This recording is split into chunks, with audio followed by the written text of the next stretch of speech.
여러 가지 생각을 해봤는데 그동안에 여러분들이 여기 오신 지가 좀 2년 이상 됐으면은 듣지 못했던 새로운 강의가 몇 개가 있습니다.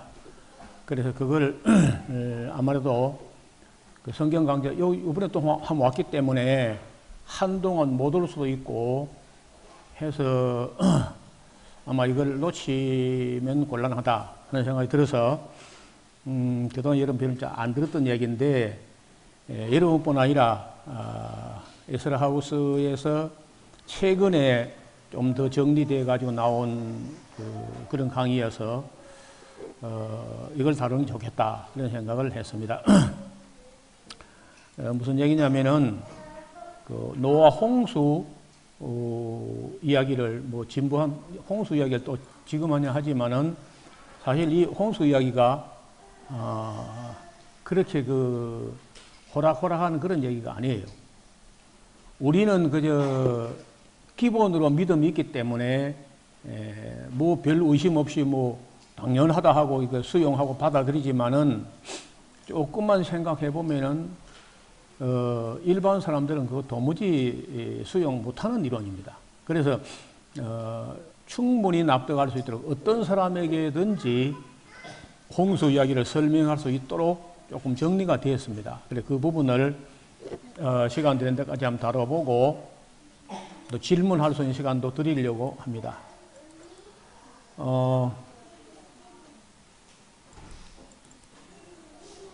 그 홍수라는 말은 우리에게는 많이 익숙하지만은 그 성경에 있는 이 홍수 사건은 일반 사람들이 수용할 만큼 그렇게 녹록한 이론이 아니에요. 굉장히 그 규모가 크기 때문에 세상 사람들이 수용하기 어려울 겁니다.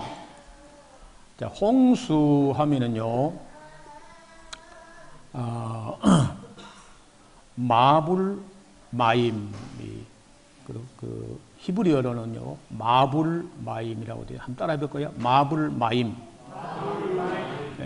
그러니까 이 노아는 빼고 노아는 그 이제 우리가 붙인 거고 홍수라는 말이 원래 이제 히브리어는 마불 마임이라는 건데 큰 물, 엄청나게 덮쳐오는 물. 이렇게 이제 된 말입니다, 원래가. 그런데 우리는 성경에서 이 홍수를 다룰 때 두 가지를 언급합니다. 하나는 40일간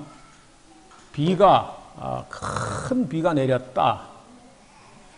그리고 또 하나는 땅에 기품의 샘들이 터졌다.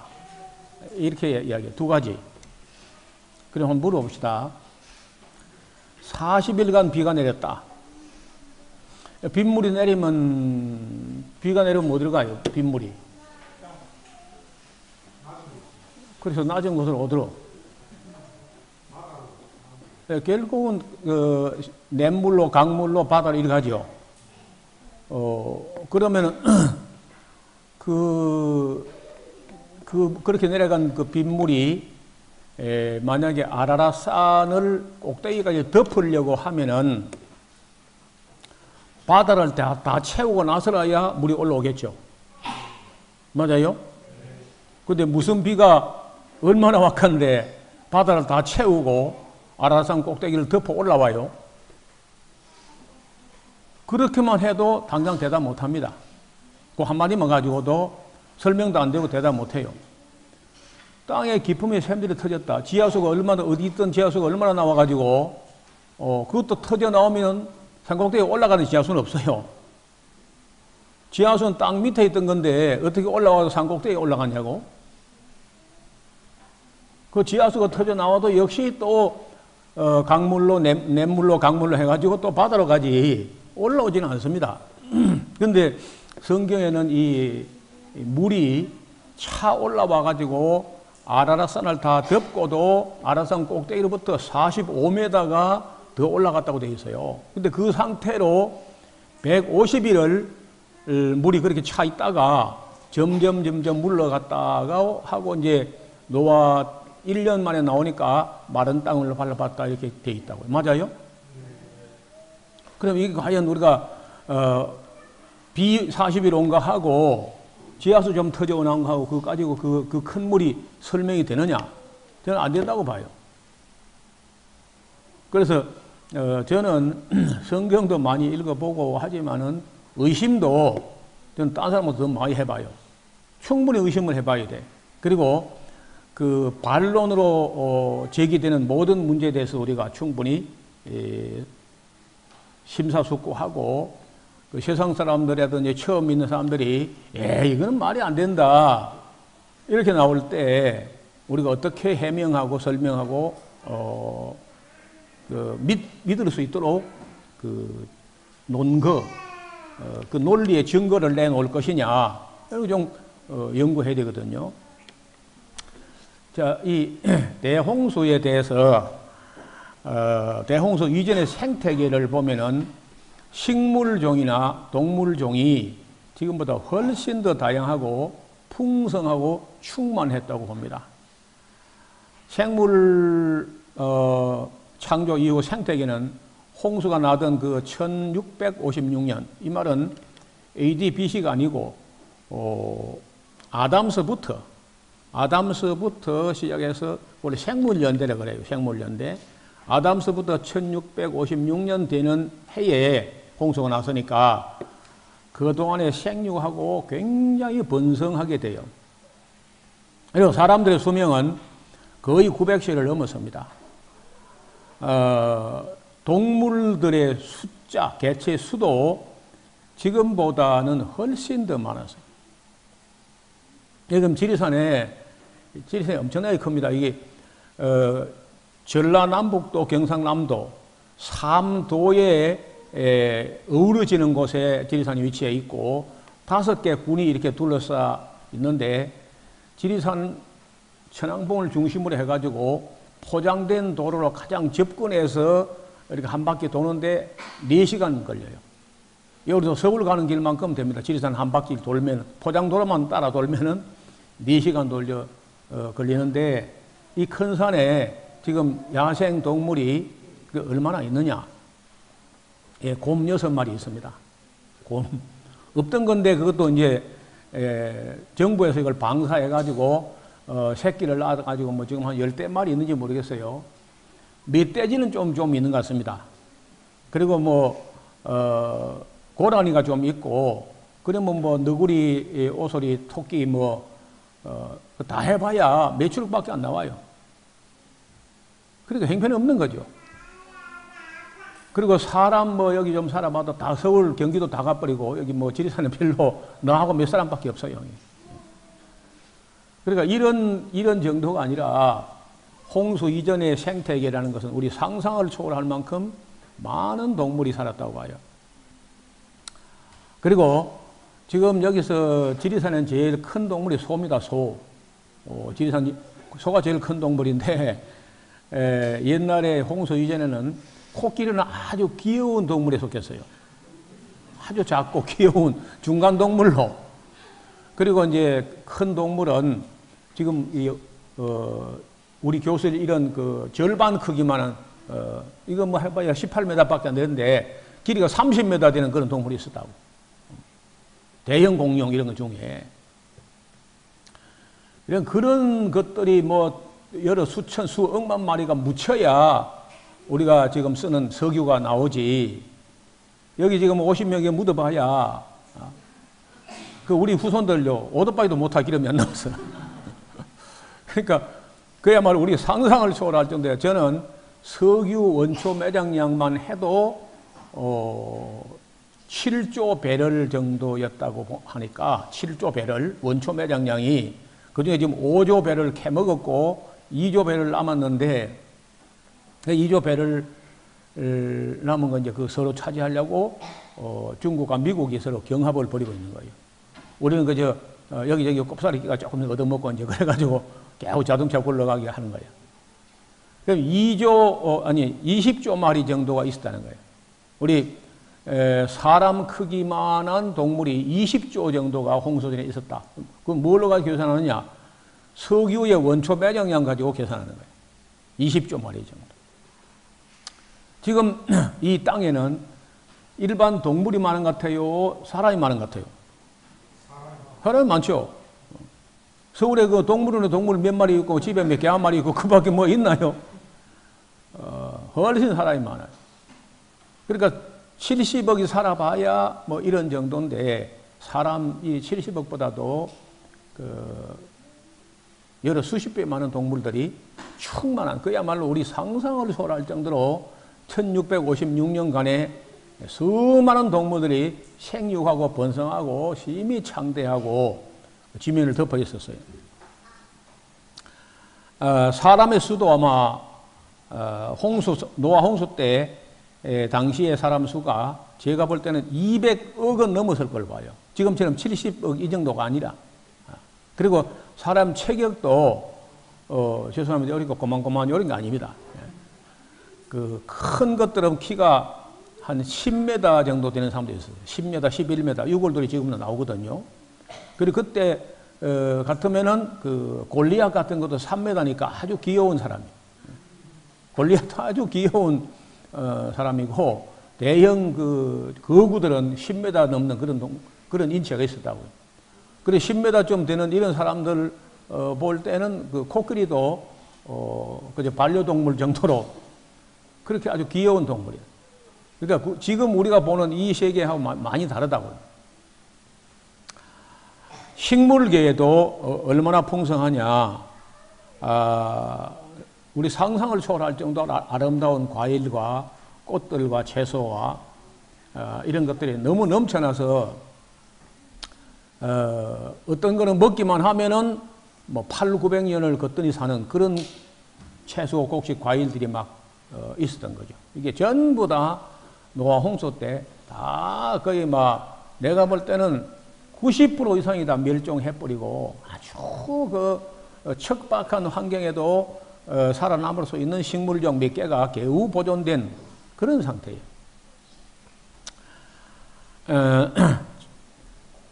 문제는 이제 잘못된 지질학이나 지층에 대한 이론들이 매우 빈약하고 제가 볼 때 지금까지 우리가 지구과학이나 지질학 쪽에 나와 있는 그런 이론들을 읽어보면은 너무 한심하다. 이래서 제가 이번에 이제 재작년 그 한 2년 정도 사이에서 지금 강의하는 내용을 정리를 해본 겁니다. 자, 홍수라는 말은 클 홍자 물 숫자를 써가지고 큰 물이라고 이제 되어 있는데 우리가 인식하고 익숙한 홍수는 항상 비야, 비. 그렇죠? 비가 와서 우리가 큰 물을 만나는 것밖에는 우리가 경험이 없죠. 우리는 비가 한꺼번에 많이 오는 홍수만 보았고 또 성경도 뭐 40일간 큰 비가 내렸다고 기록되어 있기 때문에 홍수에 대해서 말하면은 우리는 뭐 큰 의심 없이 다 받아들입니다. 그러나 조금만 더 생각해 보면은 그런 정도의 설명으로는 이해하기나 설득하기 어려운 면이 있습니다.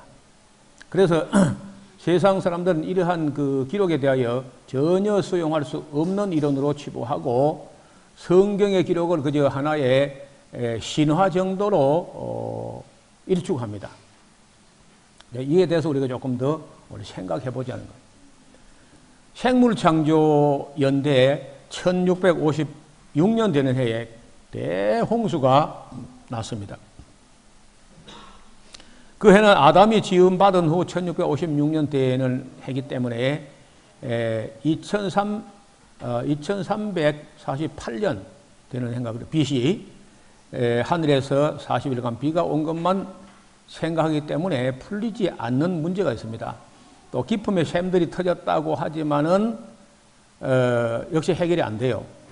40일간 비가 오고 지하수가 터진다 해도 물이 5137m가 되는 해발, 아라рат산을 다 덮고 그 위에 45m가 더 올라갔다는 것을 설명하려면요 많이 미흡하다는 거예요. 그것만 가지고는 우리가 우리 지구만 보면은 이게 도무지 해결이 안 됩니다. 그래서 지금까지 성경의 기록이나 이 지구만 봐서는 도무지 이게 해결이 안 돼서 제가 누구한테 물어봤냐 하면요. 우리 가까운 이웃이, 제일 가까운 이웃이 달밖에 없어요. 달. 이 지구라는 이웃별이 달밖에 없는데 달에게 가서 제가 좀 나름대로 해답을 얻어왔습니다. 달에 갔다 왔다는 게 아니라 제가 달을 만나봤거든요.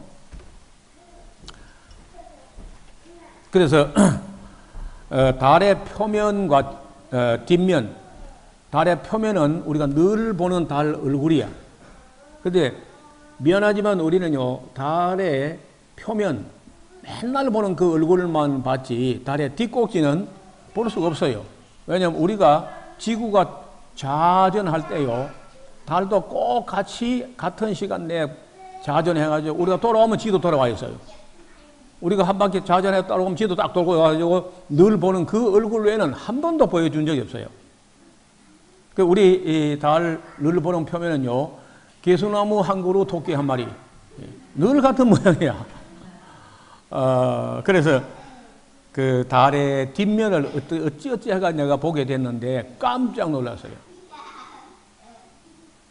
이 달의 뒷면이요, 보니까 왜 그렇게 달이 앞면만 보여주고 뒷면을 안 보여주려고 했는지 보니까 끔찍해. 달의 뒷꼭지는 어디서 얻어 터졌는데 죽사발이가 되어 있어요. 완전히 곰보 딱지고 어디 죽도록 얻어 맞았는데 그것도 한 대도 맞은 게 아니고 제가 그 얼굴을 이제 보여드리려고 해요. 자, 여기 이게 지구고 이게 달인데 크기 비교는 이 정도입니다. 지름으로 하면 약 4분의 1 정도 됩니다. 그리고 달에서 지구까지 거리로 하면요, 달 중심에서 지구 중심까지 하면은 약 38만 5천 킬로미터 됩니다. 지구 중심에서 달 중심까지 잴 때는 그렇고, 지구 표면에서 달 표면까지 가장 가까운 거리 재면은 37만 7천 킬로 약 대략입니다. 정도 되는 거죠. 잘 안 외워지거든요. 38만 킬로미터 하고요. 이 팔이 화투 치면 팔이잖아. 38 광땡이, 그렇죠. 그래서 38 광땡이라는 38만 킬로. 여기 전문 용어입니다, 이게. 자, 이제 제가 드디어 달 뒷꼭지를 보여드려서 앞을 보세요. 달 뒷꼭지. 너무 차이가 나죠? 우리가 늘 본 거는 이 달의 예쁜 모습, 이면만 봤지, 이 뒷꼭지가 이렇게 곰보딱지란 거는 상상도 안 해본 거라. 그래서, 나름대로 과학이 발달되고 우주선 타고 와서 달 뒷꼭지를 촬영할 수 있는 시대가 되니까 드디어 달 뒷꼭지의 정체가 드러나는데 깜짝 놀랐어요. 자, 이걸 보면 무엇을 추리할 수 있느냐 하면은 왜 달이 한 면만 이렇게 얻어맞고 한 면은 멀쩡하냐는 거예요. 거기서 이제 우리 오늘 이야기의 일을 시작할 거예요. 처음 듣는 얘기 맞죠? 자, 달이 자전을 한다 그랬죠? 자전. 지구도 자전하고 달도 자전해요. 똑같은 시간대 자전해요. 그래서 항상 보는 얼굴밖에 못 보는데, 그러면은 달이 한쪽 면만 얻어맞았다는 것은 이게 얻어맞는 기간이 여러 수천만 년, 수억 년 동안에 얻어맞은 게 아니라 자전하는 절반 시간, 자전이 24시간 같으면은 자전의 절반 되는 24시간, 내 절반이면 12시간이죠. 12시간도 아니고, 12시간에 그 어떤 안에 속하는데, 그 짧은 시간에 집중적으로 갑자기 순식간에 하루의 절반도 안 되는 시간에 동시다발로 얻어맞았다는 얘기예요. 이해가 됩니까? 만약에 하루 종일 얻어맞았으면 어찌 돼요? 달 전면 후면 다 얻어맞았겠죠. 맞습니까? 그러니까 한 면만 얻어맞았다는 것은 하루의 절반이 안 되는 거죠. 그렇죠? 제가 볼 때 하루 절반도 아니고 그냥 몇 시간 만에 얻어 터진 거예요. 그러면 이 달을 두들겨 패는 이 소행성들은 거의 한꺼번에 날아온 거죠. 그렇죠? 이해가 됩니까? 여기 뭐 의심이 없죠?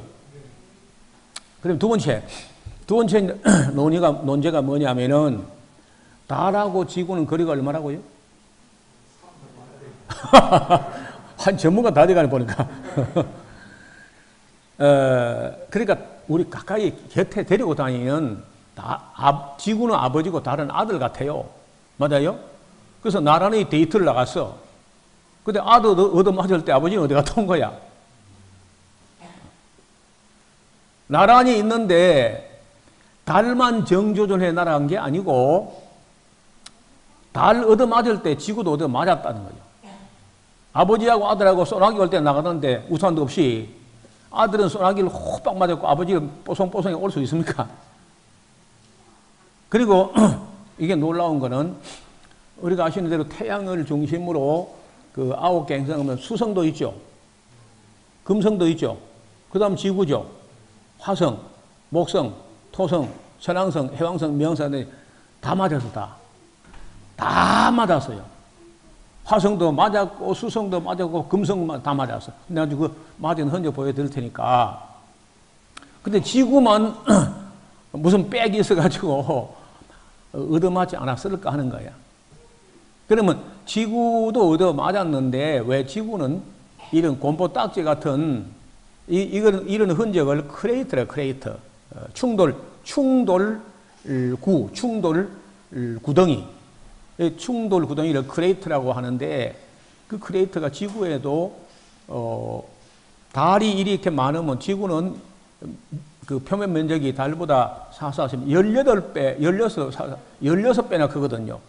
그 지름 거리가 4배니까 그 표면 거리는 16배, 446. 그렇죠?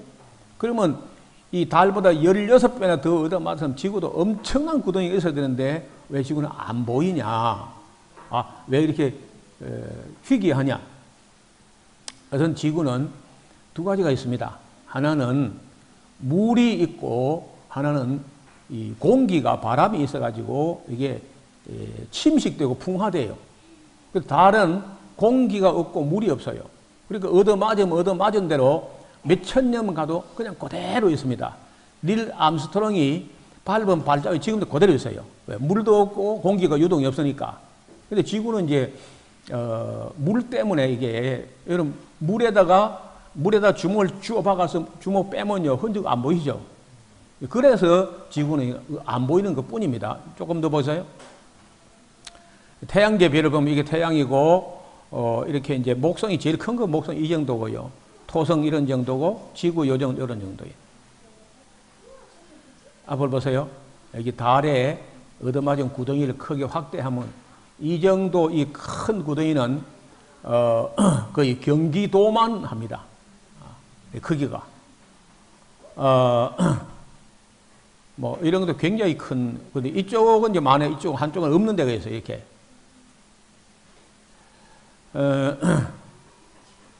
자, 그다음에 달 표면의 크레이터에 대해서 한때는 화산의 흔적이라고도 했습니다. 19세기 말에 등장한 미국의 지질학자 그로버 K 길버트의 생각은 달랐습니다. 달 표면을 관찰한 결과 크레이터의 형태와 규모가 지구의 화산 분화하고는 전혀 다르다 해가지고 이제 여러 실험 결과 이것이 운석들, 소행성들이 충돌해서 생겼다는 결론을 얻어내게 돼요. 자, 아까 다시 한번 비교해보면 저를 보세요. 앞을 보세요. 이걸 달이 우리가 늘 보는 달의 정면, 표면이고 이게 이면, 뒷면인데 이렇게 차이가 많이 나지 않습니까? 이런 뭐 구덩이가 한도 없이 있는데 우리가 늘 보는 표면 하나도 없는 건 아닙니다. 몇 개 있어요. 하나, 둘, 셋, 넷, 다섯, 여섯, 일곱, 여덟, 9개 정도, 9개 정도의 구덩이의 이름을 다 지어놨습니다.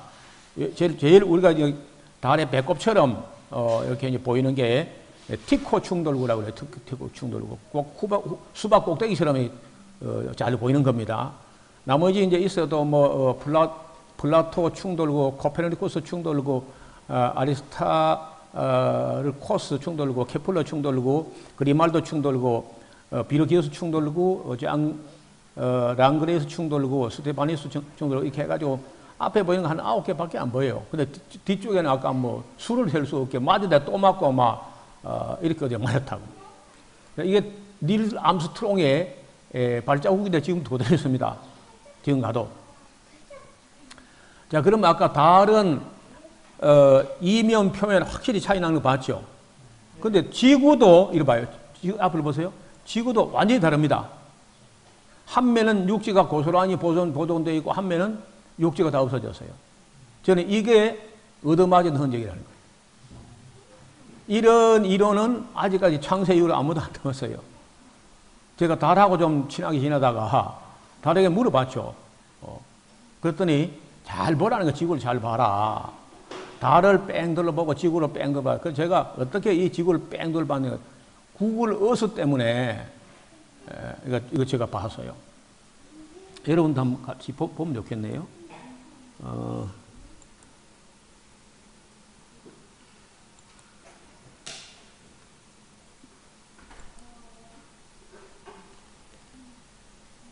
네. 제가 옛날에는 이게 능력이 없었는데 지금은 좀 능력이 많아가지고 지구를 제가 제 혼자 손으로 돌립니다.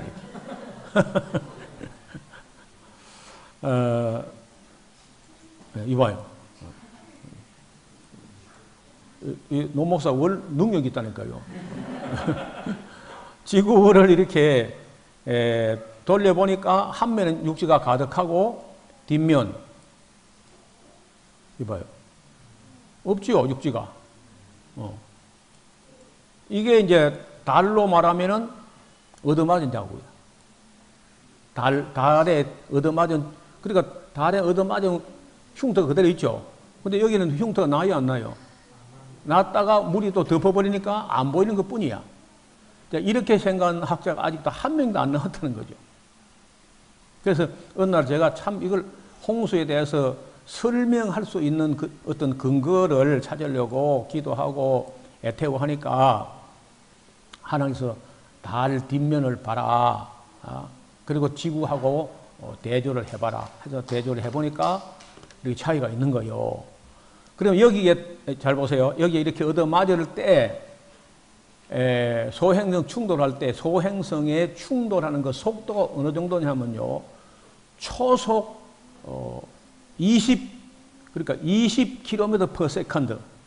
초속 20km. 여러분, 그 건총알은 초속 500m입니다. 그리고 M16이 초속 900m예요. 근데 초속 20km. 건총보다 40배. M16 총알 속도보다 20배 빠르게 와요. 소행성 날아올 때.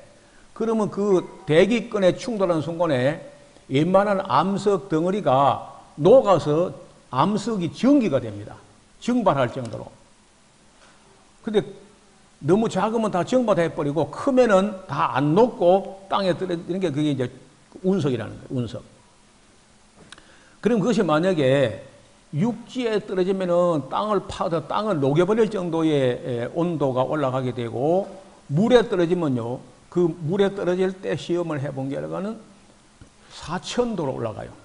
섭씨 4000도. 그러면 태평양에 달처럼 그 한나절도 안 되는 순간에 한 서너 시간, 그 짧은 시간에 집중으로 그 별들이 여러 수천, 수만 개가 떨어지면은 떨어질 때마다 그 온도가 4000도 올라가게 되면은 태평양이 전부 수증기가 되겠죠. 이해가 됩니까? 그런데 수증기가 되어서 이렇게 들리는데 지구는 자전을 한다고요. 그리고 편서풍이 그 수증기를 불어서 돌리면은 지구 반대편에 덮어써요. 이해가 됩니까? 그 덮어선 그 수증기가 가가지고 얻어맞지 않은 저쪽에 온도가 낮은 기류하고 온도가 높아진 기류하고 함께 만나면 비가 되는 거예요. 비가 오는 원리가 그렇거든요. 온도차가 기압차를 만들고 그것이 만나질 때 수증기가 결로가 생긴다. 결로가. 그래서 비가 내리는데 40일간 오늘 그 물이 근원이 어디냐? 태평양에 소행 충돌할 때 생성된 수증기가 지구 자전과 편서풍에 의해서 지구 얻어맞은 반대편에 비가 쏟아지는 거예요. 이해가 됩니까? 그게 40일간 빗물에 물을 거느니 그거라는 거예요. 하늘에 있던 게 내려온 게 아니고 땅에 있던 수증기가 올라가서 다시 덮어 씌운 거예요. 40일간. 그러면 그것만 하고 끝나면 설명이 잘 안 되는데 여기에 충돌했을 때 그 쓰나미가 일어나겠어 안 일어나겠어요? 어마어마한 해일이 일어나겠죠. 그 해일의 높이가 10km. 10km면은 에베레스트가 8km야. 8842, 8842m야. 그러면 에베레스트 산을 덮고 넘어갈 만큼의 쓰나미가 생기는데 그 쓰나미가 물만 가겠습니까? 토사도 함께 밀어갑니까? 물과 토사가 함께 밀려가겠죠.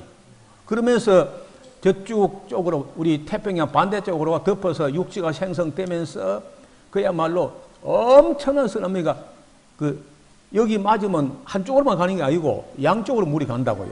가서 이렇게 만나면서 차 올라오는 거예요. 그러면 아라산 덮고 넘어갈 수 있겠죠. 10km쯤 되니까 여기 터져 올라갈 때는 10km쯤이고 또 이렇게 올라갈 때는 점점 좀 퍼지니까 낮아졌다가 또 만나면 또 높아지겠죠. 이해가 되죠? 물이 이렇게 만나 충돌하면 높아지는 거죠. 이렇게 차오른 게 150일 창량했다가 점점 물러갔다 그랬죠, 나중에. 만약에 보세요. 만약에 제가 하는 이런 대로가 아니고, 비가 그냥 내려왔다. 지하수가 터져 나와가지고 아라산을 다 덮었다. 그러면 세상 모든 바다를 다 메우고 나서 올라온 물이라고 하면은 그 물은 빠져요, 안 빠져요? 응? 아니, 비가 내려와서 바다 차올라가지고 올라왔다. 지하수가 터져서 차올라온 것은 물이 다시 돌아갑니까? 안 돌아갑니까? 안 돌아가죠? 그럼 여기 성경은 물러가고 돌아갔다고 되어 있잖아요. 그러면 태평양에서 밀려왔던 그 쓰나미이기 때문에 다시 제 집으로 돌아가면 어디로 가야 돼요? 다시 태평양 돌아가면 되죠. 그럼 물이 빠지는 거죠. 그럼 지금 이 이론은 거의 완벽하게 그 홍수 사건을 설명을 했었습니다. 다만 노아라든지 그쪽 사람들은 자기 지구의 자기 반대편에서 충돌했기 때문에 알 수가 없는 일이에요. 그렇죠? 오늘에 와서 이 천문학이나 이 우주선 같은 것이 발달해가지고 달에 뒷꼭지를 찍고 나서 보니까 이게 유추가 되는 거죠. 맞아요? 옛날에도 상상도 할 수 없고 설명도 안 되는 거라. 그래서 지금은 그 태양계 행성들을 다 찍어서 얻어맞은 흔적을 다 볼 수도 있고 달의 뒷꼭지도 볼 수 있는데 다만 지구의 특성은 물이 엄청나게 많기 때문에 충돌구가 물에 덮여서 안 보일 뿐이지 이거 놀랍지 않습니까? 지구 한쪽만 육지가 있고 한쪽은 없다. 달도 한쪽만 얻어맞았고 한쪽은 얻어맞은 흔적이 없다. 40일간 빗물이 그 수분이 어디서 왔느냐 왔다가 어디로 물러가느냐 이게 완벽한 설명이 된다. 아직까지는 제가 이 분야에 관심이 많기 때문에 이런저런 뭐 논문들, 책들, 인터넷 자료들 다 봐도요. 그 진실을 아직 못 본 것 같아요. 사람들이 다. 하나님께서 작년, 재작년 2년 동안에 이런 부분에 집중적으로 이제 자료를 모으고 또 그림을 그려보고 실험을 해보고 하니까 거의 완벽한 이론이다. 자, 이때 해발 1km에서 10km까지 정도의 쓰나미가 덮치게 되면은 그것이 동물을 덮치면은 석유가 됩니다. 동물떼가 밀려서 한 군데에 묻히면 이게 석유가 되는 거예요. 식물을 덮치면 석탄이 되는 거예요. 여러분 만약에 이렇게 하지 않고 그냥 지하수가 터져 나오고 비가 많이 와가지고 동물들이 떠내려갔다. 그럼 그 동물도 어디로 가요? 다 떠내려가서 어디로 가요? 예? 바다로 가지고 누가 먹어버려요? 물고기 다 먹죠? 그럼 석유 하나도 안 나오잖아. 그럼 여러분 집에 못 가 자동차 못 굴러간다고. 맞죠? 또 그냥 물만 일렁거려 나무가 물에 잠겨서 석탄이 돼야 안 돼요? 안 됩니다. 석탄이 되려면은 이 토사가 덮어야 돼. 토사가 덮어도 열이 없으면요 석탄이 돼야 안 돼요. 아까 충돌할 때 몇 천도? 4천도 열과 토사와 압력이 이걸 덮어서 이것이 탄화가 돼야 돼. 그렇죠? 압력과 열이 덮어서 탄화가 되는데 탄화가 돼서 탄화가 더 진화돼가 산소가 계속 공급되면 탄화에서 산화가 되면요 재가 되지 석탄이 안 돼. 그래서 탄화는 돼야 산화는 안 돼야 돼요. 산화돼 버리면 하얗게 재가 됩니다. 순식간에 묻히고 열에 4,000도 이상 되는 열에 의해서 탄화가 되되 덮어가지고 산화가 안 됐기 때문에 이게 석탄층으로 존재한다는 겁니다. 이해가 됩니까? 그 다음에 화석. 이 화석들도 이제 그 딱딱한 화석으로서는 조개류라든지 바닷가의 갑각류, 비교적 표면이 딱딱한 거는 화석이 되는데 그 외에 이제 뭐 물렁물렁한 화석이 잘 안 되는 거죠. 그래 이제 식물 화석이 많습니다. 나무 화석이.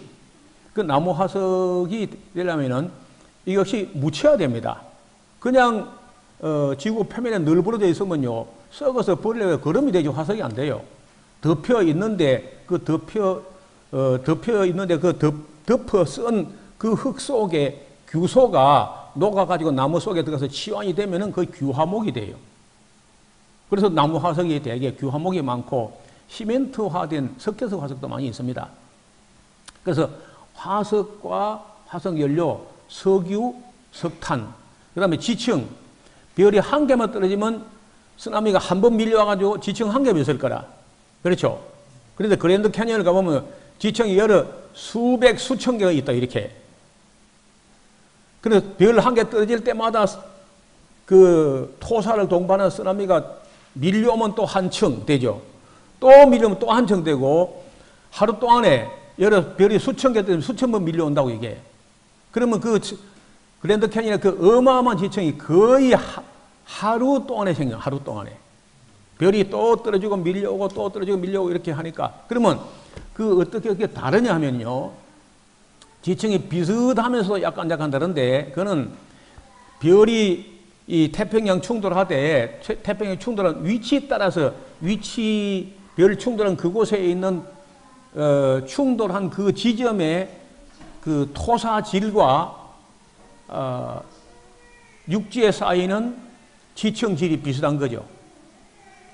물질 밀고 오니. 그러니까 큰 별이 충돌해가지고 큰 쓰나미가 크게 토사를 밀고 오면 지층이 두꺼워지고, 작은 별이 충돌하거나 멀게 충돌하면 또 얇아지고. 그렇죠? 이해가 돼요?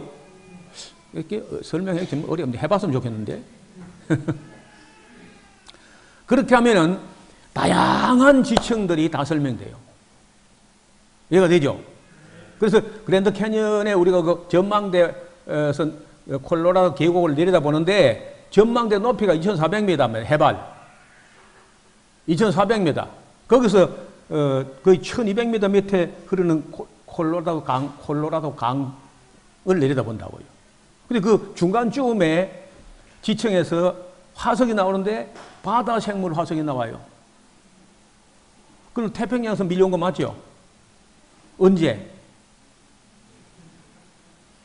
노아 홍수 때 그 별 충돌할 때 태평양에 별이 충돌하니까 그때 해변가에 있던 생물들이 제일 밑창에 그 캄브리아기에 있는 그 아모나이트, 오소세라스, 브라키오포드, 삼엽충 이런 화석들이 제일 밑에 있습니다.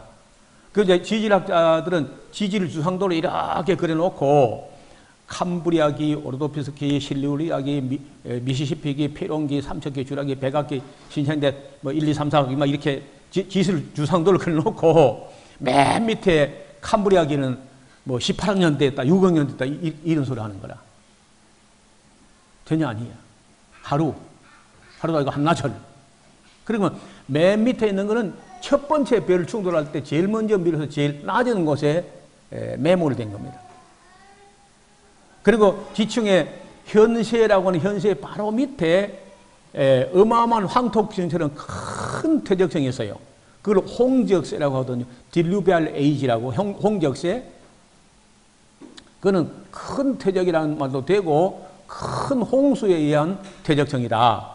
그거는 그래 충돌하면요 태평양이 맑은 물이 아니고 그때는 온통 꾸중물이고 그 황토물 같겠죠. 그게 차츰 가라앉으니까 가장 두터운 홍수층으로 남아있는 거예요.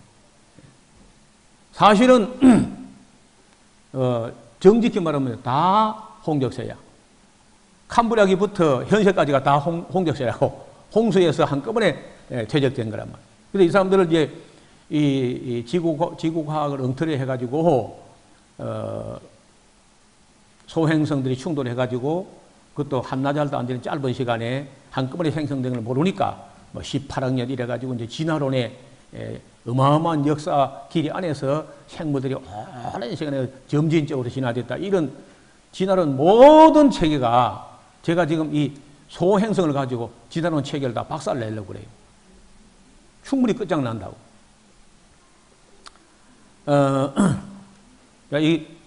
제가 이 구글 어스 덕분에 이 이론을 만드는데 참 많이 도움이 됐어요. 제가 이 구글 어스를 타고 가끔 평양도 가봅니다. 5분 만에 가요. 엄청나게 발달하고 있어요.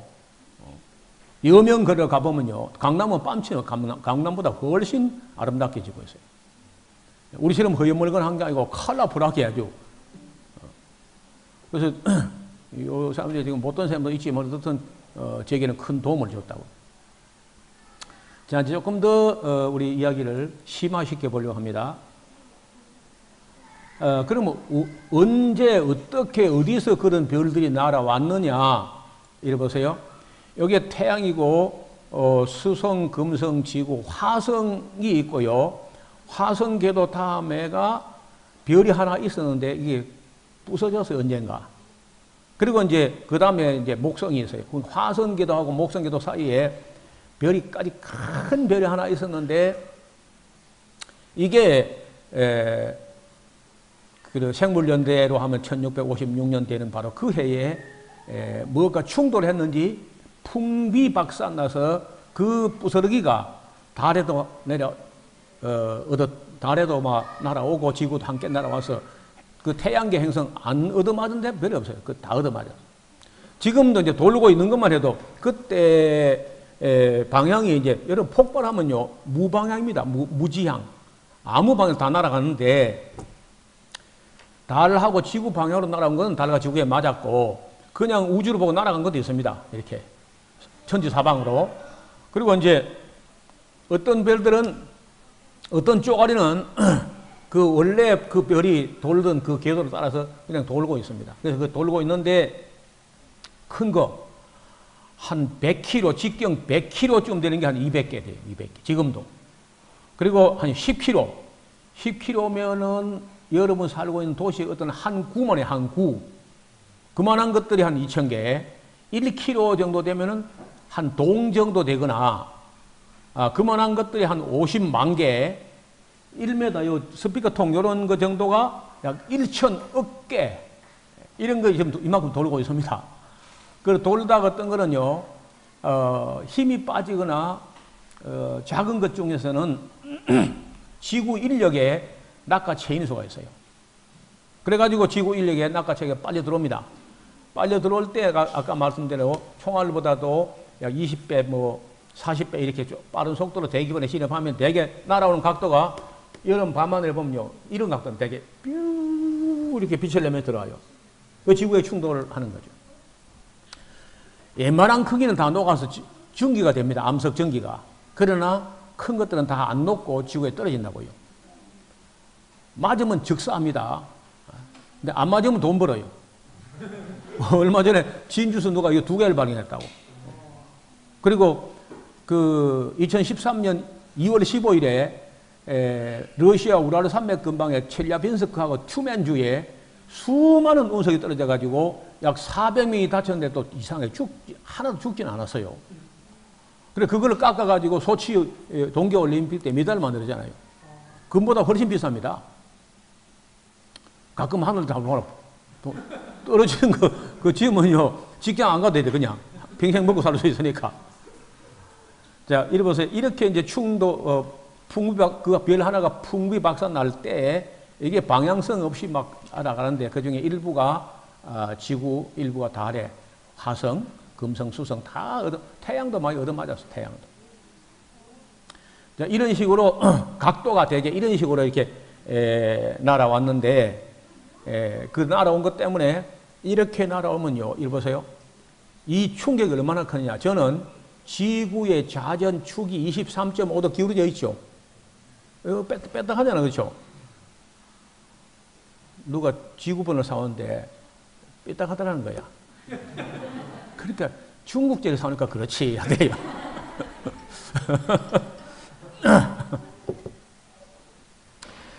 자, 이걸 이제 가상으로 해가지고 그 KBS가 만든 시뮬레이션 하나 있어요.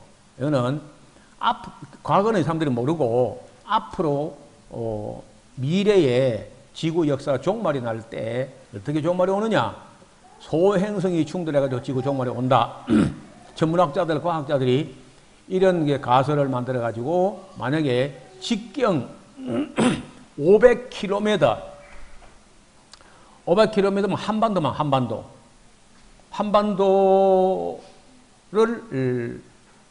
크기만 한 게 날아와서 태평양 일본 남쪽 1500km 지점에 떨어졌다고 가정할 때 실제 어떤 현상이 벌어질까 하는 걸 KBS가 만든 게 하나 있더라고요. 제가 찾아보니까요.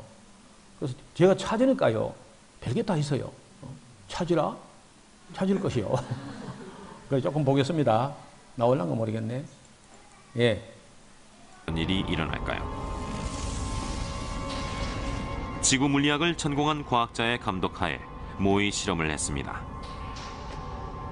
천체의 크기나 그 충돌의 영향을 알아보기 쉽게 하려고 현재의 지구에서 충돌이 있었다고 가정합니다.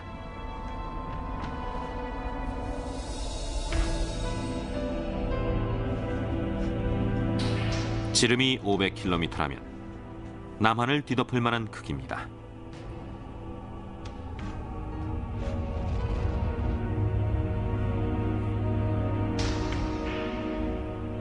낙하 지점은 일본으로부터 남쪽으로 1500km 지점의 태평양으로 정했습니다. 천체의 속도는 시속 72,000km. 하지만 천체가 워낙 거대하기 때문에 으스스할 정도로 느려 보이는군요.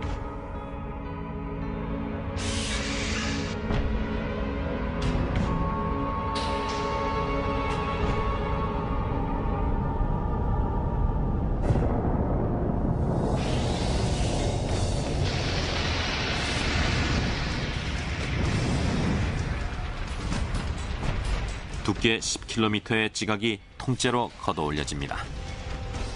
지각 해일로 불리는 현상이죠. 지각 해일이 엄습한 수심 4,000m의 바다도 마치 얇은 껍질처럼 보입니다.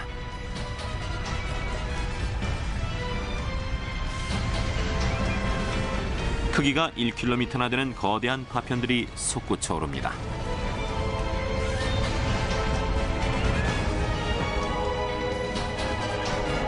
일본 열도도 분쇄되고 맙니다.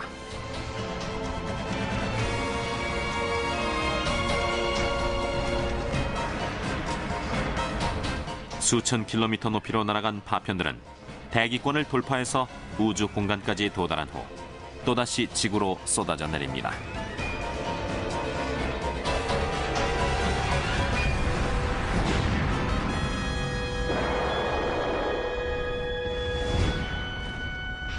(7,000m) 높이의 운석궁 테두리는 거대한 산맥처럼 보입니다.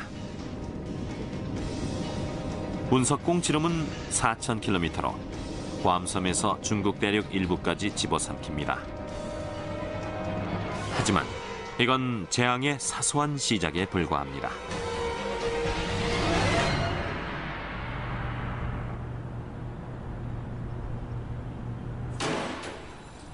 운석궁이 생겨난 후엔 어떤 일이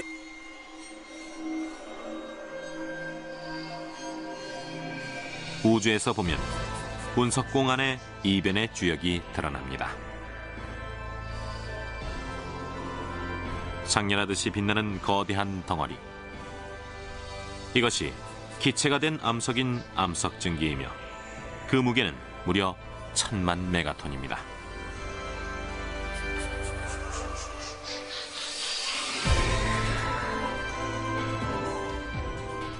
돔 모양으로 부풀어 오른 후 밀어 올려지듯이 순식간에 모든 방향으로 퍼져나갑니다.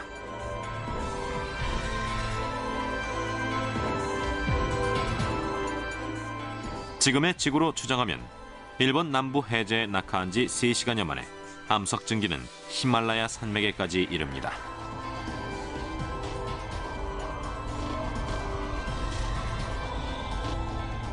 온도 4000도의 열이 초속 300m로 밀려옵니다.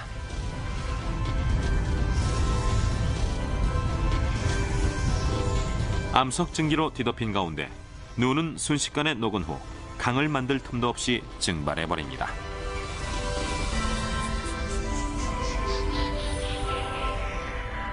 암석증기는 충돌 지점의 반대편에 해당하는 아마존에도 도달합니다.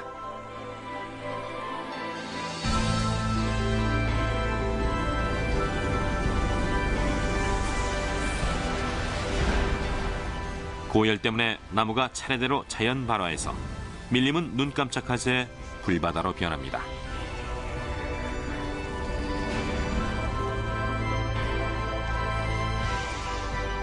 충돌한 지 하루 만에 지구는 마침내 장렬하는 암석증기에 갇혀버립니다.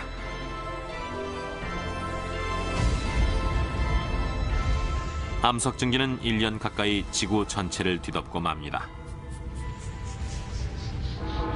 순식간에 수많은 태양이 나타난 것과 마찬가지죠.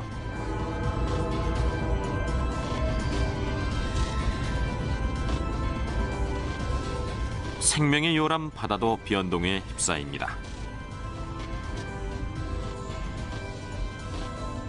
암석증기에 뒤덮인 직후 해수면엔 거품이 격렬하게 이입니다.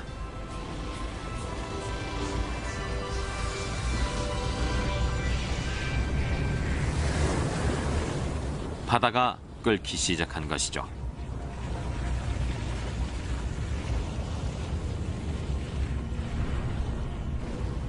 극심한 증발에 의해 해수면은 1분에 5cm라는 맹렬한 속도로 줄어듭니다.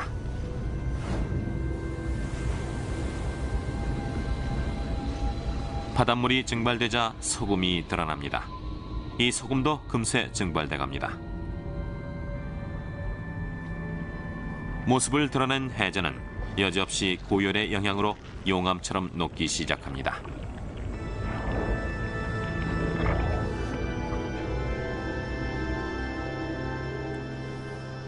충돌로부터 약 한 달 후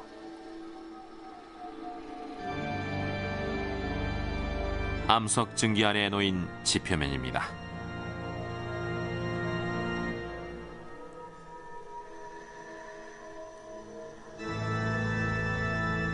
평균 수심 4000m의 바다가 흔적도 없이 사라졌군요. 지름 500km인 천체와의 충돌. 이는 생물을 모조리 멸종시키는 무시무시한 일입니다. 그래서 충분히 이제 이런 가능성이 있다는 얘기를 하고 있는데 일반 세상 천문학자나 이런 분들도 이런 정도 연구를 해요. 근데 교회가 너무 가만히 있는 거죠.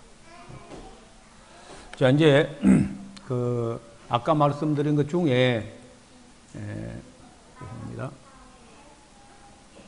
물이 보세요. 물이 이제 이 빨간 선을 보면은 이 빨간 선은 이제 평상시에 수면, 해수면이라고 볼 때 이쪽에 별이 충돌하게 되면은 토사를 실은 쓰나미가 이렇게까지 노란선 쪽으로 이렇게 밀려 올라. 그러니까 아라선이 다 덮였다가 다시 돌아가면서 또 빨간선을 회복되는 게 이제 정상 회복이라는 거죠.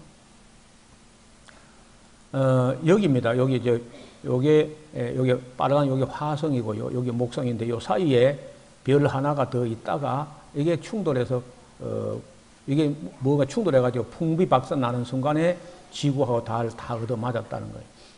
그때 이제 지구가 자전축이 이렇게 23.5도 정도 기울이기도 하고 그뿐 아니라 공전, 태양을 중심으로 공전하던 궤도에서 약간 밀린 것 같습니다. 밀려가지고 1년이 좀 길어진 거야. 1년 길이가. 원래는 1년 길이가 내가 볼 때 한 360일쯤 됐던 것 같은데 365일 정도로 이렇게 늘어난다고요.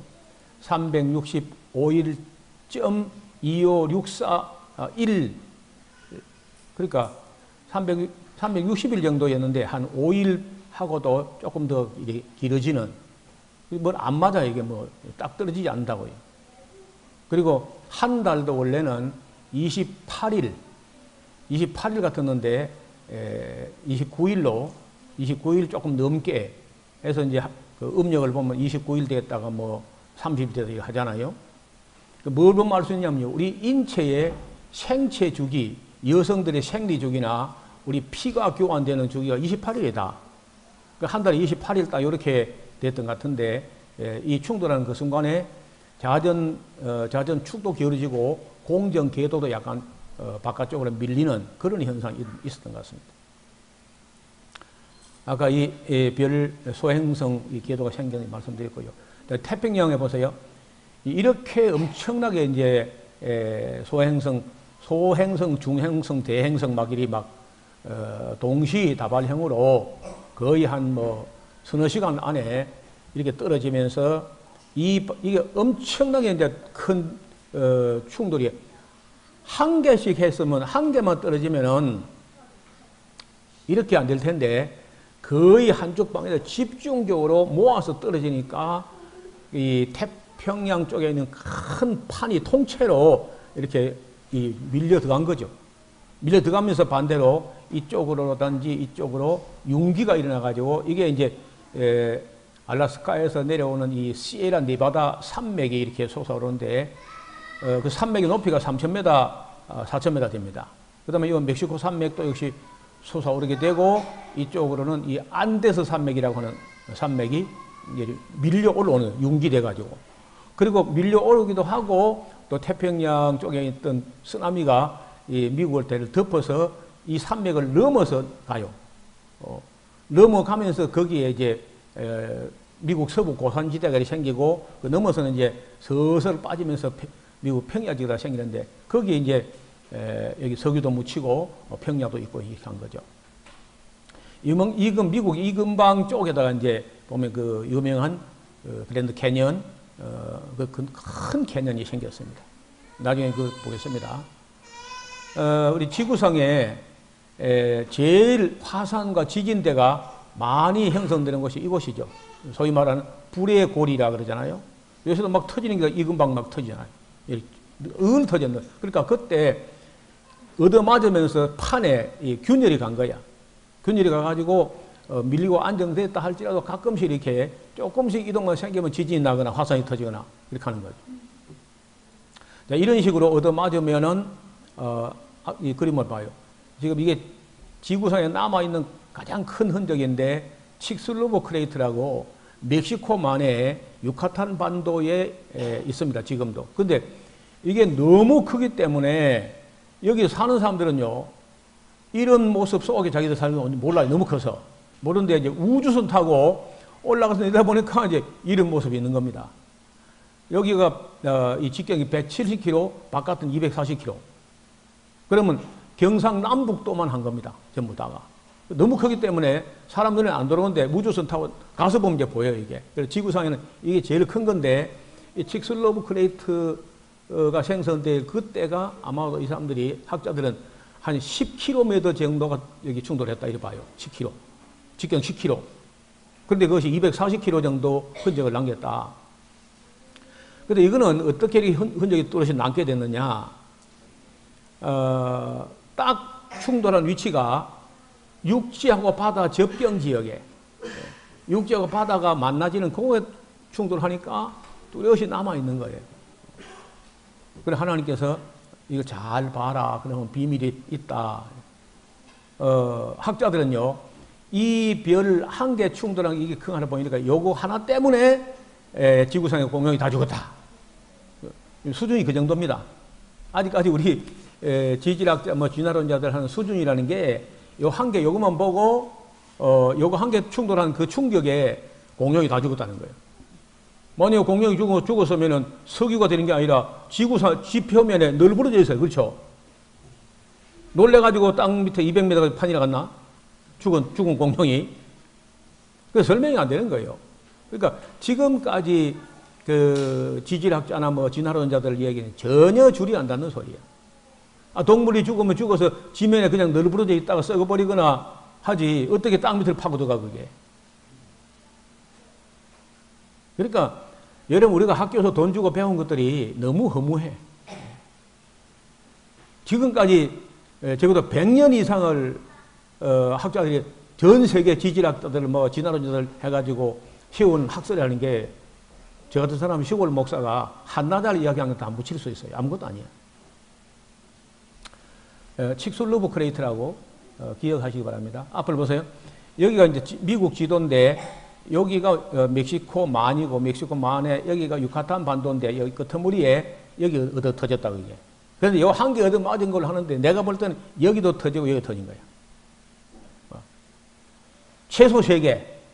그래서 이때 여기서 생긴 쓰나미가 이 텍사스 주를 덮어가지고 여기에 텍사스에 엄청난 유전이 있습니다. 보통 우리가 뭐 석유 가격 이야기할 때 두바이유, 텍사스 중진류 이런 말 나오죠. 그 텍사스 여기 엄청난 유전이 나온다고요. 그 여기서 밀려 올라간 토사가 덮은 거죠. 여기서 밀려 올라간 토사하고 태평성명과 함께 덮어가지고 묻혀서 어떤 거는 200m, 유전 깊이가 200m, 낮은 거는 그 얕은 곳은 20m도 있어요. 22m 이런 것도 있어요. 이쪽이 이제 아까 말씀드린 태평양 쪽에 별들이 충돌하면서 이 지각이 융기도 되고 그냥 융기된 게 아닙니다. 여기 태평양 별이 충돌하니까 그 압력에 의해서 이게 융기가 되는 거죠. 그러니까 융기될 뿐 아니라 토사가 와서 덮었는데 그 토사 덮을 때 켜켜로 엄청난 지층이 거의 하루 만에 이렇게 생성되었다는 거예요. 그것이 이제 물이 이 미국이란 땅을 덮어 쌓여 올라온 물 높이가 뭐 5km, 10km 되었다가 5,000m, 10,000m 되었다가 이것이 다시 태평양으로 돌아가야 되죠. 태평양 쪽으로 대서양을 돌아갈 때 물이 흘러 빠져 돌아갈 때 약하게 형성된 지반 쪽을 핥힐 수 있는 거죠. 물이 그렇죠. 그걸 핥히고 물이 빠져나가면서 토사를 아직은 암석화되기 전에 시간이 얼마 안 되기 때문에 암석화 안 된 거예요. 지층이 그냥 쌓여 있는 것 뿐이지 모래 토사 같은 게 그때 마구 약한 쪽으로 핥히다 더 핥힌다고 낮에도 더 물이 세게 흐르니까 그 핥혀지는 게 콜로라도 계곡 그랜드 캐년이에요. 순식간에 그때 18년 거리가 아니고 홍수 때 물이 들어왔다가 빠지면서 바로 순식간에 생긴 거예요.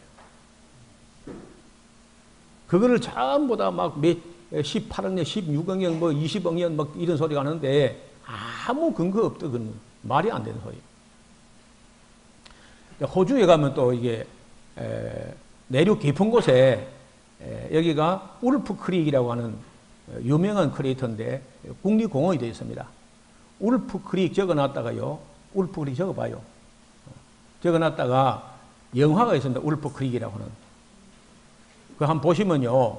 임산부는 보면 안 돼요. 그리고 이제 다른 분들도 볼 때 신경 안정제를 하나 사다 놓고 봐야 돼요. 얼마나 무시무시한 영화인지요. 남자라도 눈은 잠시 감았다 보고 해야 될 정도로 그 울프 크릭이라는 곳에 일어난 사건을 영화로 만든 겁니다. 가까이 가서 보면 이렇게 생겼습니다. 그리고 가끔씩 이 해변 가까이 얕은 바다에 소행성이 충돌해가지고 이게 암초가 생기는데 이걸 동그랗게 반지 모양으로 생겼다 해가지고 이런 암초를 환초, 둥글 환자, 환초라고 합니다. 굉장히 깊은 거죠. 이 주변은 얕은데 여기만 깊은 거예요. 별이 충돌해서 깊은 구덩이에서 충돌하면서 토사가 밀려 올라가서 환초를 형성한 거죠. 육지에 모래톱에다가 충돌했는데 이게 다 녹아가지고 이 흙과 모래와 암석들이 이런 형상을, 이런 모습을 만들기도 합니다. 충돌 각도가 이렇게 하는 바람에 지구의 자전축이 이렇게 기울어진 게 아니냐. 이렇게 보면 이제 이해가 될 겁니다. 불의 골이라는 지진대, 화산대가 이렇게 형성되어 있습니다. 이탈리아 반도 앞에 여기도 보면 그 해저의 지도를 구글 어스를 통해서 해저 지도를 보면요, 마우스를 갖다 대면 해저 깊이가 다 나옵니다. 묘하게 여기만 폭 파여 있어요. 여기도 충돌했다고 봐요. 만약에 지구도 달처럼 물이 없고 공기가 없다면은 고스란히 남아있겠죠. 이런 식으로. 온 지구 표면에 어마어마한 이런 충돌구, 크레이터가 남아있을 텐데, 물에 덮이는 바람에 이제, 이게 다 토사가 막 물 속에 일렁거리 덮여버리기도 하고, 물이 덮어버리면 눈에 안 보이는 거죠. 육지에도 더러 내수면에 호수가 있는데 이렇게 동그랗게 생겼어요. 보나마나 여기도 운석이 충돌해가지고 거기 물이 갇혀 있는 겁니다. 이런 지표면에 수직으로 이렇게 떨어진 게 아니고 대개 이렇게 삐뚤한 각도로 충돌했어요. 이것도 이제 크레이트 레이크라고, 레이크는 레이크인데 크레이트로 생겼다.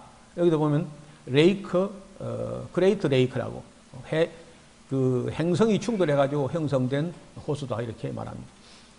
지구상에 이런 식으로 형성된 크레이트 레이크가 한 170개 정도 지금도 발견되고 있습니다. 제법 큰 것만. 너무 작은 거는 뭐 또 묻혀버리고 하지만은 캐나다 같은데 늪지대, 습지대 같은데 충돌하면 이런 흔적을 남긴 경우도 있습니다. 이건 마찬가지. 나사가 발표한 걸 보면 미 항공 우주국에서 발표한 거 보면은 1994년부터 2013년까지 20년 동안에 우리 지구상에 날아온 소행성 충돌 기록을 보면요, 여기 지도부에 점이 있는 곳마다 다 충돌한 것이에요. 대부분 바다니까 별로 흔적을 못 남기고, 육지에 충돌했다 할지라도 너무 작은 거는 굉장한 큰 건 아니야. 자, 그 지표면 변화가 별로 없는 저 시베리아라든지 이런 곳에 이런 흔적을 남기고 있습니다. 여기는 보면은 쌍둥이 크레이터라고 그래요. 트윈 크레이터라고 해요. 이건 좀 큰 게 충돌했고, 이건 조금 작은 게 거의 같은 시간에 충돌한 겁니다. 역시 이런 것도 화산 분화구가 아니고 소행성 충돌은 많이 있습니다. 자, 이런 거 보면 이 지층을 볼 때 지금까지는 이 진화론자들이 뭐라고 했느냐,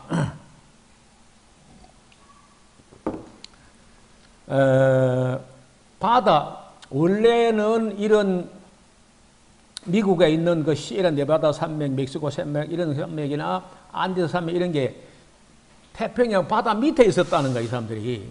바다 밑에 있다가 이게 융기대에 솟아 올라왔다. 근데 어떻게 융기가 됐느냐. 그러니까 이 사람들은 여기 화석을 품고 있는, 화석을 포함하고 있는 이런 지층들이 태평양 바다 밑에 있다가 융기대에 올라온 걸로 설명하는데, 융기된 그 동력, 어떤 에너지가 이걸 밀어 올리냐 설명 못 해요. 저는 밀어 올린 게 아니고 그냥 이 지층 가만히 있는데 태평양 소양이 충돌해가지고 쓰나미가 가지고서 덮어 쌓아 올렸다. 전혀 다른 이론이죠. 전혀 다른 이론입니다. 그래서 만약에 지구상의 이 지표면에서 비가 내려가지고 홍수가 나가지고 이제 바닷물 쪽으로 홍수나 이 황토나 뭐 이런 것들이 내려가서 침전돼 가지고 지층을 만들었는데 그것에 밀어 올렸다. 이게 말이 안 되는 게, 이런 물고기 화석이 참 많거든요. 아주 싱싱한 물고기가 손상되지 않고 깨끗하게 보존된 물고기 화석이 제일 많아요. 그런데 여러분 홍수가 나가지고 홍수에 물고기가 죽어요? 도망을 가지. 천지대격변이 아니고는요, 물고기가 얼마나 빠른데, 여러분 수경을 쓰고 물 밑에 물 속으로 들어가가지고 물고기가 그 가는 속도 한 봐요. 거의 총알처럼 갑니다. 만약에 생명 없는 토사나 이런 돌멩이나 흙을 갖다가 이런 물에 하면요, 물고기 충분히 피해 도망가. 일반적으로는. 그러나 천지대격변이는 그래 안 되는 거죠. 그래서 이게 바다 밑에서 올라온 게 아니고 밑에 이 지층 그냥 집안은 가만히 있었고 태평양 쪽에서 토사가 밀려와서 죽게 덮어서 쌓아올렸다는 거예요. 저는 그렇게 봐요. 그리고 전혀 반대 개념이죠. 소행성 크기, 큰 소행성이 충돌했을 때는 많은 토사를 가져오게 되고, 또 위치가 멀면은 멀리 오는 중간에 조금 약해집니다. 그러니까 위치 크기 때문에 그 소행성의 충돌한 위치와 소행성 크기 때문에 크기가 다르기 때문에 육지에 형성된 지층이 여러 형형색색의 지층이 생긴다는 거예요. 자, 유정의 깊이, 우리가 석유를 채굴해낼 때 깊이가요, 최초의 유정은 AD 347년 중국에서 발견됐는데 그 깊이가 240m 지하에서 기름이 올라왔어요. 그 다음에 중동 지방의 경우는 석유 채굴이 8세기부터 시작했는데 이때 이 시기에 바그다드 거리의 주변에 자연적으로 채취가 되는 수도 있었어요. 그때 얻은 원유 탈을 이용해가지고 길 포장도 하고 바벨탑을 쌀 때도 그런 탈을 사용했다. 그런 말이 있습니다. 기차 승무원으로 일하다가 은퇴한 에드윈 L. 드레이크라는 사람이 1859년에 오래된 전기기관을 이용해가지고 미국의 펜실바니아 주의 타이터스빌 근처에서 지하 22m 아주 얕은 곳에서도 유정을 파내서 원유로 발견한 적도 있습니다. 앞을 보세요. 이 원유가 이제 두 가지가 있습니다. 이렇게 깊은 곳에 이렇게 묻혀 있는데 이렇게 해가지고 이런 공간으로 올라와 있는 게 있어요. 밀려서. 물보다 가벼우니까 기름이 올라올 수도 있습니다. 이게 밑에 있는 근저암이라 그러고 저류암이라 그러고 이게 세일청 이런 것도 있고 덮개암이라고 해서 요 밑에서 이제 기름이 나는 거예요. 여기 화석이 있다고 이렇게 유기물이 퇴적되고요. 근데 여기에 물이 있고 그 밑에 이제 기름이 그 위에 기름이 있고 그 위에는 가스가 차 있는 이런 경우도 있습니다. 지금 현재 지구상에 있는 남은 석유를 볼 때 멕시코에는 앞으로 10년 정도 캐먹을 석유가 있습니다.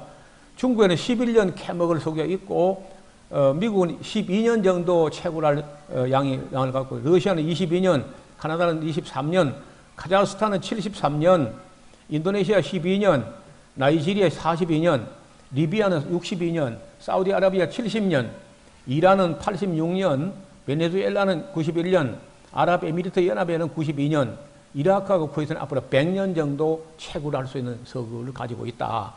이렇게 파악되고 있습니다. 여러분 이 도쿄 근방을 지나가다 보면 이렇게 습곡 현상이라고 지층이 생겼는데 이렇게 구부러져 있다 이렇게. 이게 밀린 거죠 이렇게. 쌓인 후에 굳어지기 전에 굳어져 버리면 깨져가지고 이제 부서질 텐데 아직은 굳어지기 전에 이렇게 밀려가지고 이런 습곡 현상이 생긴다는 거예요. 자, 이 밑에 기저암이 있고 그 위에 노아 홍수 때 이제 토사가 밀려서 쌓여 올라간 게 있다고 봅니다. 이런 걸 이제 이런 것을 지질 주상도라고 하는데 여기 보면은 맨 밑에 기반암이라고 하는 암석을 18억 8천년, 16억 8천년, 18억 4천만 년 이렇게 하는데 이건 알 수가 없고요. 맨 밑에 기저암을 우리가 연대를 알 수 없어요. 그래 이제 여기 좀 되면은 이 캄브라기 뭐 이런 이야기는 전부 다 홍수 때 동시에 생겼다고 봐요. 이렇게 산맥이 생긴 걸 보면은 태평양에 충돌했다는 흔적을 충분히 인식할 수 있습니다. 자, 이게 이제 그 유명 그랜드 캐년인데 이런 지층이라는 게 뭐 수억 년이 아니고 그냥 하루 동안에 여러 차례라고 하지만은 하루 동안에 여러 차례야. 하루 동안에. 그래서 지금 학자들 중에는 아주 유명한 학자들이요. 이게 노아 홍수 한 번은 안 된다. 홍수만 생각하는 거예요. 홍수하고 땅의 깊음에 샘들이 터진 거 그것만 하니까 이게 설명이 안 되는 거라. 비가 오는데 어떻게 이렇게 생겨 이렇게 비 한 번 오는 걸 가지고 그리고 지하수 터져가도 어떻게 이거 안 되는 거예요 실제로. 그리고 별이 태평양 충돌해가지고 토사를 밀려오면 이거 하루 동안 충분해. 얼마든지. 별이 한 개 충돌한 게 아니니까. 달 뒷꼭지를 보면 별이 수만 개가 충돌했을 텐데 그때 밀려온 것이 순식간에 지층을 만들어 올렸다고요. 면다람과 충돌하는 거죠. 이제 제가 올라서서 본 이 전망대가 여기입니다. 여기가 한 2,200m, 2,400m 돼요. 그럼 여기서 이제 이 내려다보면 이게 캐년이고 바닥에 흐르는 강이 콜로라도 강이라는. 그 강이라는 것은 이게 태평양 쪽에서 밀려온 쓰나미, 토사 쓰나미가 밀려와서 지층을 형성한 후에 다시 물이 돌아갈 때 약하게 형성된 계곡을 따라서 핥히고 지나갈 때 빠지면서 이렇게 계곡이 순식간에 짧은 기간에 형성됐다고 봅니다. 이렇게가 이제 시에라 네바다 산맥, 멕시코 산맥. 여기 시에라 네바다 산맥의 히트니 산이는요, 요 산인데 여기가 해발 4,421m입니다. 만년설에 쌓여있다시피 할 정도로 굉장히 높은 곳에 있어요. 요 멕시코만의 유카탄 반도 끝에 칙슬루브 크레이트라고 하는 이 크레이트가 장소가 여기입니다. 그러니까 뚜렷하게 남아있는 거야. 육지하고 해변하고 접경 지역에. 여기는 아리조나주에 있는 베링거 크레이트라고 하는데 다니엘 베링거라는 사람이 발견했는데요. 요 직경은 약 1200m 정도 됩니다. 그래서 캐년 위치가 요만큼 돼요. 그러니까 여기 충돌한 별이 충돌한 결과에 쓰나미가 이리 몰고 넘어와서 여기는 많이 쌓이고 밀려간 물은 평지를 만들어 비옥한 땅을 만들게 되면 가운데 여기는 좀 뜨거우니까 사막이 됐죠. 베링거 크레이터의 바닥에 내려가서 사진을 찍으면 큰 산맥처럼 보입니다. 북쪽으로 올라가서 이제 있는 캐나다 케벡주에 있는 크레이터입니다. 아까 울프 크릭이라는 것이고요. 이런 다 크레이터라는 거죠, 전부 다. 저는 이 지중해도 별이 충돌한 게 아니냐. 별이 충돌해가지고 그 북아프리카의 사막을 만들었다 이렇게 봐요. 이게 콜로라도 계곡입니다. 그랜드 캐년. 이렇게 물이 빠지면서 순식간에 핥히고 지나갔다고 봐요. 콩고 임팩트 크레이터라고 콩고 아프리카에 있습니다. 아까 이거 말씀드렸죠. 자, 여기 아랄해라는 해인데 흑해 카스피의 아랄해 이렇게 했습니다. 근데 아랄해가 64년도면서 이렇게 물이 충만했어요. 그런데 2001년도 거의 절반 말라버리고 2009년도에 다 말랐어요. 지금은 완전히 소금바다로 소금 사막이 됐습니다. 이런 거 보면은 이게 영원한 게 아닌 거야. 얼마 전에 생겼다가 물이 점점 빨리빨리 이제 증발되고 나니까 바닥이 드러난 거예요. 아주 오래된 게 아니라는 거죠. 이 아랄해가 생긴 거는 창세로부터 한 게 아니고 그 홍수 때 생겼다가 물이 사라지는 거죠. 제가 그 아라라산 바로 밑에 있는 반 호수도 가보고 그 바로 뒤에 이라크 쪽으로 넘어가면 이란 북쪽에 우르미아 호수라고 해발 1,400m인데 염호입니다. 염도가 바닷물보다 훨씬 짜고 수분이 자꾸 증발돼 가지고 소금 염도가 점점 높아지고 있는데 언젠가는 그 말합니다. 다 말아요. 엄청난 큰 호수인데 그래서 그 바닷물이 찰랑거리면서 찰싹거리면서 튀어있는 소금물이 자꾸 바위를 덧입혀가지고 바위가 전부 다 양털처럼 되어 있어요. 양 덩어리처럼 뽀얗게 되어 있습니다. 그것도 이제 보면 세월 가르면 다 마른다는 거죠. 왜냐하면 이게 영원한 게 아니고 일정한 기간 동안에 물이 이제 말라간다고 보는 거죠.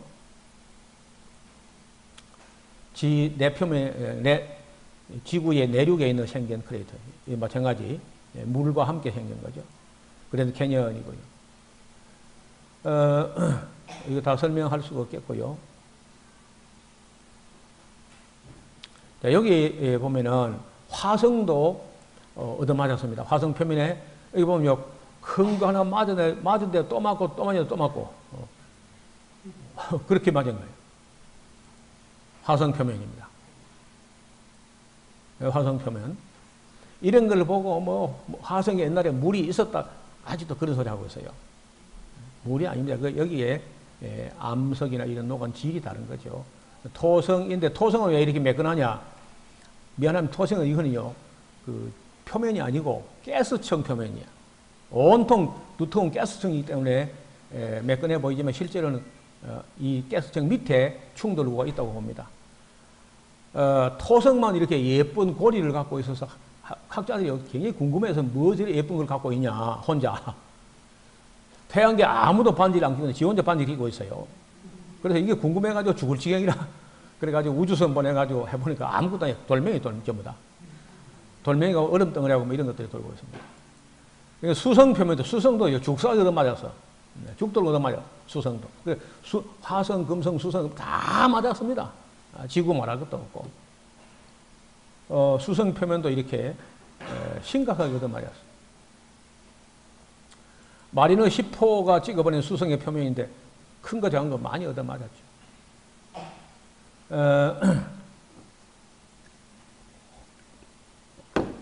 이렇게 보니까 대체로 이해가 되죠? 네. 설명할 수 있겠죠?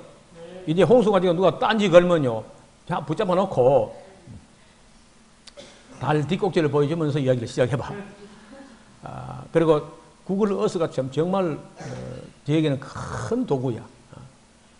그래서 지구의 앞면과 뒷면은 태평양이야.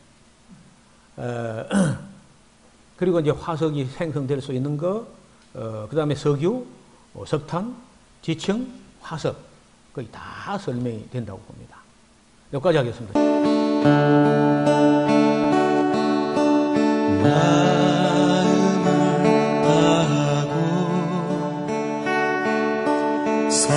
성품을 다하고 힘을 다하여서 여호와를 사랑하라. 내게 준 계명을 마음에 새기고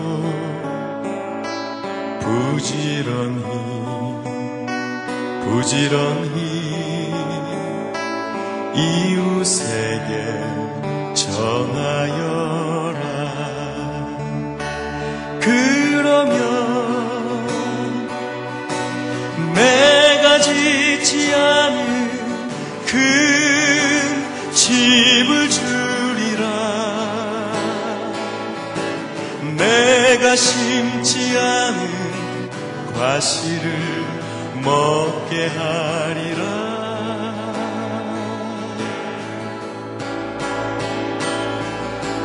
그러나 한 가지 잊지는 말아라.